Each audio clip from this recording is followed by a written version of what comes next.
Welcome back. Welcome back. So we have some new information here in regard to Celsius and how they're going to move forward with pretty much all the money that they owe people and these are frozen accounts that they have, right? So when Voyager announced their bankruptcy, this became like a topic of discussion as far as is this going to be the trend going forward? And it looks like this is the case. And I think that there are a few motivating factors behind this, which we'll get into a little later in the video. But I just kind of want to read to pretty much go over what is being reported right now as far as for the bankruptcy. So pretty much saying that it's going to file for bankruptcy soon. It just pretty much let state regulators know that this is happening. It's Chapter 11, which is not Chapter 7. So it's not to say that they are completely broke, but it is to give them time to kind of like restructure or put together like their assets and stuff like that. So it's not the same, but it does prolong the ability or like the time frame at which you can expect to get your money back, right? So I think a few things led up to this, but it just says that they're filed for Chapter 11 bankruptcy. The company's lawyers are notifying individual U.S. state regulators, and this is primarily due to several states have announced that they're going to do like investigations into like Celsius and like their pretty much like the way that they do business and the risk that they passed on to like retailers and stuff like that. So they have several different states. I think it's in here, but I think Vermont was the last state to do something. I think that was Wednesday. Not sure if it was this today or well, I think it was last Wednesday. But pretty much says that it is quoting Voyager, pretty much filing due to 3 arrows and saying that this was expected. And they, pretty much the state regulators are saying that they expected this and it's not going to stop their investigations, right? So they don't care that they filed for bankruptcy. They're going to continue looking into this. And they have more than 8 billion in loans, 12 billion under assets and management as of May, 1.7 million customers as of June, and they were paying out around 17% in deposits. So the question is, okay, so how did this happen? What's this going to be going forward? So I do believe that there's a couple things, right?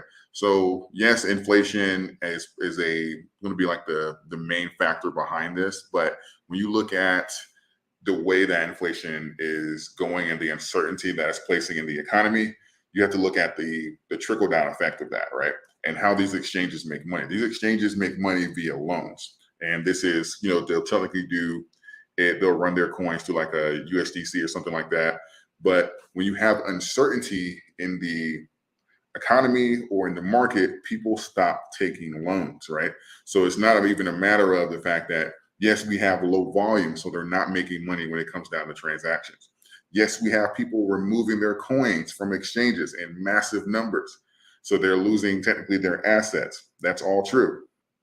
But now we also have extreme risk here, especially when you have people who want to short coins or borrow against them. They're seeing these headlines the same way we are.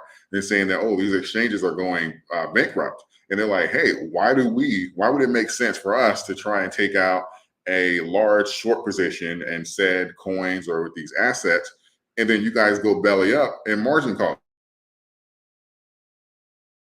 to do it. So now there's just it's multifaceted as far as for why the revenue and stuff like that is going down, and they're kind of being backed into a corner. So I think this is all kind of this compounding on these exchanges here and really kind of forcing their hands when it comes down to pretty much generating revenue and trying to survive this thing. And with no end in sight, you get the updated report from today and say, yep, things are actually much worse. And they're like, okay, well, we're getting investigated by several states. This is going to be our best step forward to kind of just kind of give us some protection and give us some time here, because right now they have the walls closing in from multiple angles. So I think that this is going to be like the leading factor when it comes down to Celsius and them filing for bankruptcy. I do believe that this is going to be common for any of the exchanges that have halted or froze withdrawals. This is possibly a step forward for any of them because there's no end in sight. Borrowers, the way that they make their revenue is not going to pick up anytime soon. The economy has been, the numbers came out today, 9.1%. The economy is officially, well, inflation is officially worse. The volume isn't going to pick up because there's mass uncertainty. So they're not going to make money in those two areas.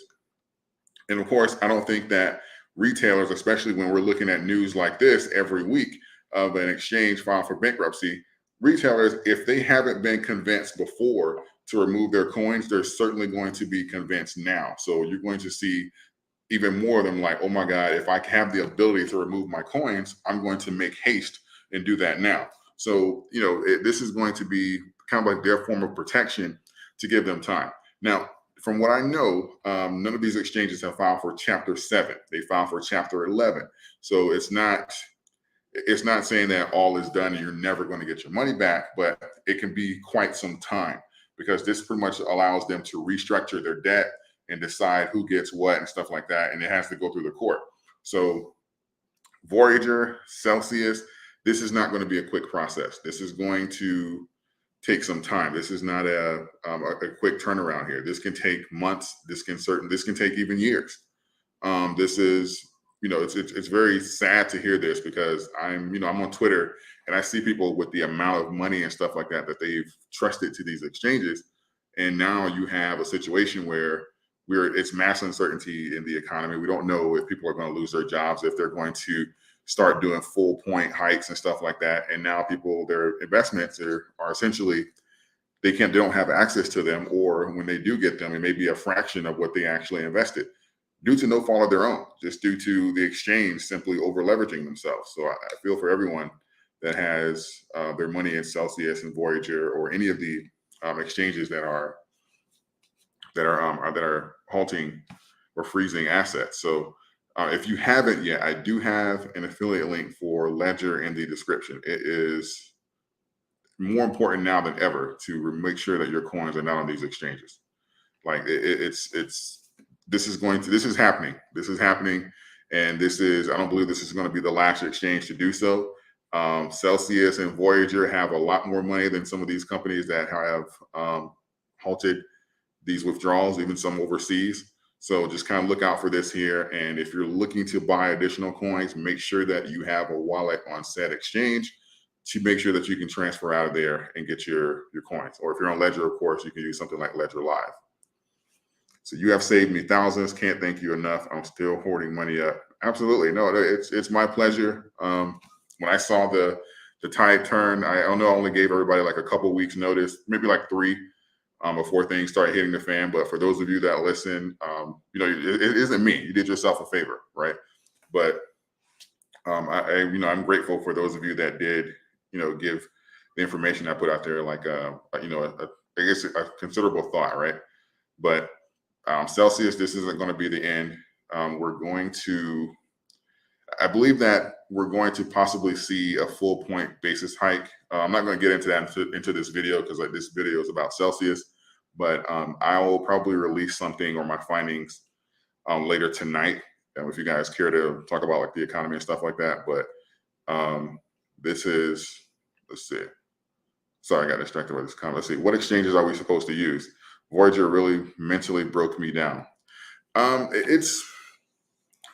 going to say it doesn't matter what exchange you use, but it matters if they have a way for you to remove your coins, right? So I'd say any exchange that you can have that has a wallet that you can transfer off of.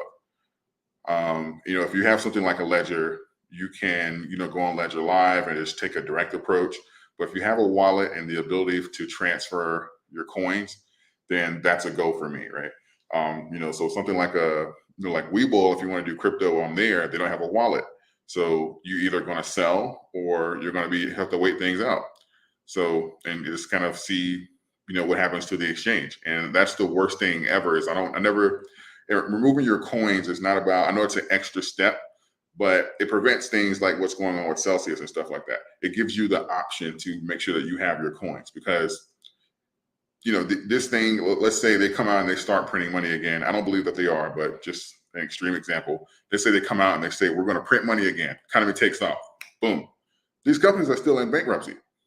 Like that doesn't automatically free your money up. So even if they come out and free and just say we're printing money and I don't know, Biden says we're going to use Dogecoin now. Dogecoin goes to $2, right? Example. Bitcoin goes to 100,000, whatever.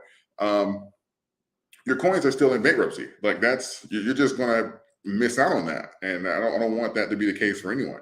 Outside of having a cold storage, which is, in my opinion, the best type of storage to have, is to make sure that your exchange, whatever you're doing business on, is going to allow you to move your coins. So if they don't have a wallet, automatically cross them off your list. I don't care how big they are, how important they are. That's going to be the biggest judgment here for whether or not you should do business with them.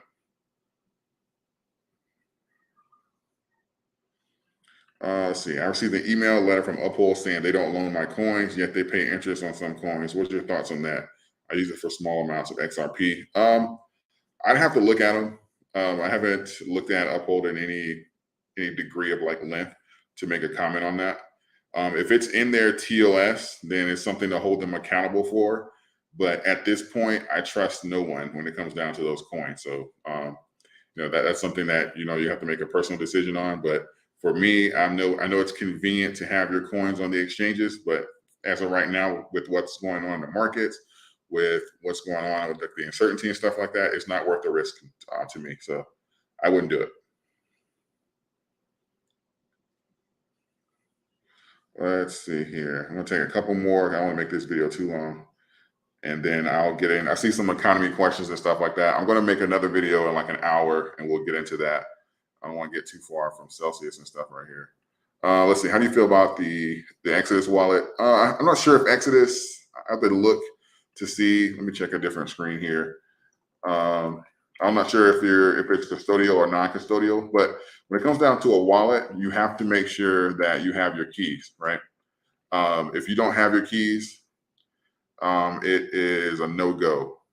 So Exodus is non-custodial. So yeah, so Exodus will be fine. It's not cold, but it's better than the exchange having access to them. So I appreciate the super chat, but so Exodus in theory is fine, but it's just my opinion. I think cold is better, so you should be okay with Exodus. I'll take one more. Robinhood, yeah, Robinhood. Depending on where you are, you can get a wallet on Robinhood. Still wouldn't store on there. I would exchange out of there. Robinhood is, if you remember back with like the whole GameStop, even Dogecoin, when Dogecoin was spiking last year, they were freezing all of them. And with Dogecoin, well, with GameStop, they were just kind of like literally just remove the buy button. And with Doge, it was, they had their unscheduled maintenance and stuff like that on all the bull runs. So, Doge is, not Doge, Robinhood was like the king of, I'm gonna say delisting, but halting, right? They're the ones. They're like the founding father of halting when it comes down to these movements and stuff like that. So they haven't done it necessarily yet because I don't think they can afford to have that type of backlash again. But I wouldn't put it past them. Robinhood is, I know it's convenient, but like you have to think about the long term, what's best for your asset. Because when you're saying I want to leave my crypto on an exchange, you're choosing convenience over safety. And we see what's happening right here. All of these exchanges and stuff like that, like they make money the same way. Volume, lending your coins, you having your coins and stuff as far as for on there. That's why they offer the interest in the first place. Like it's especially if you see an exchange offering you interest or possibly like for some really high interest, there's an incentive for that. There's an incentive. So, I can't tell you what to do, but in my opinion, I'll say this, don't choose convenience over safety because you'll have convenience and have no coins. And then, what was the point, right? So if as an investor, outside of making profits and being in the right position, you have to make sure that you have access to said investment. So, just kind of keep that in mind. So I'm going to go live or make a video here within the next hour. I'm still putting together information to go over the economy and stuff.